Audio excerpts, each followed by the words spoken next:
Let me ask you something. What do you do every day that you basically don't have to think about? Like opening a door, maybe opening a package, like maybe your snack, like a candy bar, or even tying your shoes.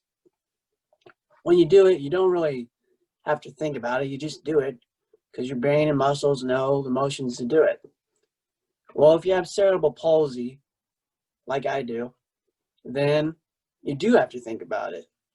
It's hard for me to open a door with my right hand because I have cerebral palsy.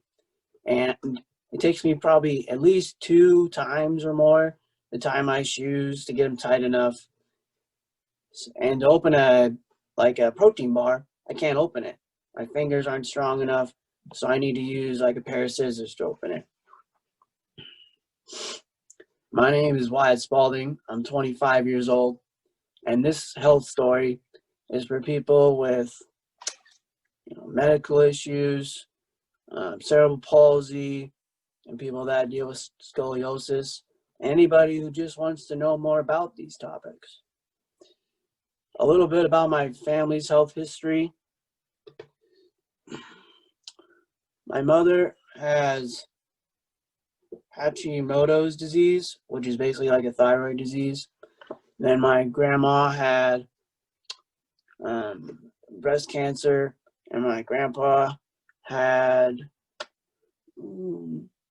hypoglycemia. And then my other grandparents, my dad's parents, his mom had a heart condition at the end of her life. And everybody in my family wears contacts or glasses. As for me, I was born with a bunch of conditions. I'm a twin brother. My twin brother Wes and I were born like 2 months premature. I weighed only like 2 pounds and 13 ounces, so I was pretty small. My dad could fit his whole wedding ring around my arm. During the first year of life, I ended up having like 13 surgeries. And the reason for those surgeries was because, for most of them anyway, I had tracheoesophageal fistula. So if you want to know how to spell it, there it is. And basically what that is my esophagus was not attached to my stomach. I've been told many times by doctors how rare my condition is. I've looked it up, and it's like 1 in every 5,000 births get this diagnosis. So I guess I was a lucky one to come down with that. And basically what happened was, because my esophagus was not attached to my lungs, I developed weak lungs during this procedure. And I don't know if you can see this, but basically, so they tried to shoot this barium in my stomach through like an IV, I think. And they thought the barium, they could find my fistula. And a fistula is just like this hole they were looking for. And the top of my esophagus is like, ends in a pouch. And because it wasn't connected, they had to shoot it through my stomach. And so this barium they shot in my stomach, instead of like staying in my stomach, it went up into my airway, and then when it shot up into my airway, it went into my lungs. So because of that, I developed pretty weak lungs. At the time, I was on like 100% oxygen. I almost, like, my heart stopped like 3 times, and there was all this doubting or wondering from the doctors if I was going to live because of it. So they added this tube that went up my nose and down my throat and through my stomach to open the esophagus. And the only problem was I was having these episodes where I was like, it was blocking my airway. And so because it was blocking my airway, I developed a lot of like saliva and too much.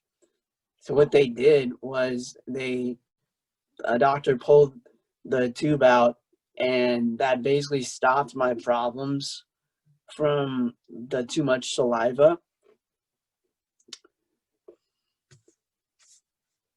And so that problem was fixed, but I did have to end up having 2 fundos operations, which that's like done on your stomach. And I had one at 8 months and then another one done at 2 years old because I guess I broke it when I was 2. So, not my fault though. Freak accident. And then because of that, I had a gastro myotube. I don't know if I said that right, but here is a note card so you know how to spell it. I basically just called it a G-tube. And what that was, it was like this button thing they put like kind of where my stomach was, and you basically could open it. And then my parents had like this milk machine or whatever that they stuck in my G tube, and then that's how they would feed me for like until the age of 9. I had that, and that was pretty like annoying because it would leak and get really gross, and I'd change my shirt all the time. But for the first 9 years, that's how I got a lot of my nutrition. And because of this, I've always had trouble gaining weight. Like I only weigh like 88 or 90 pounds, and I'm 25 years old. So I'm really still pushing to reach 100. So hopefully that will happen soon.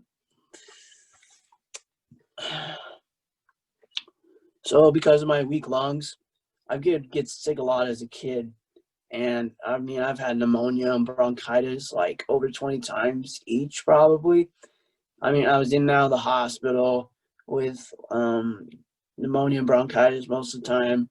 It's really easy for me to get sick, especially when I was like grade school age. I just missed a bunch of school. I also had some other diagnosis health conditions that I was born with. One of the big things I was born with was cerebral palsy, like I mentioned earlier. It's like the right side of my body. So my hand's really affected, and my arm, my legs kind of affected. And my eyesight is affected by cerebral palsy. I'm actually like considered almost legally blind without my glasses. And that is called nystagmatism. That's how you spell it.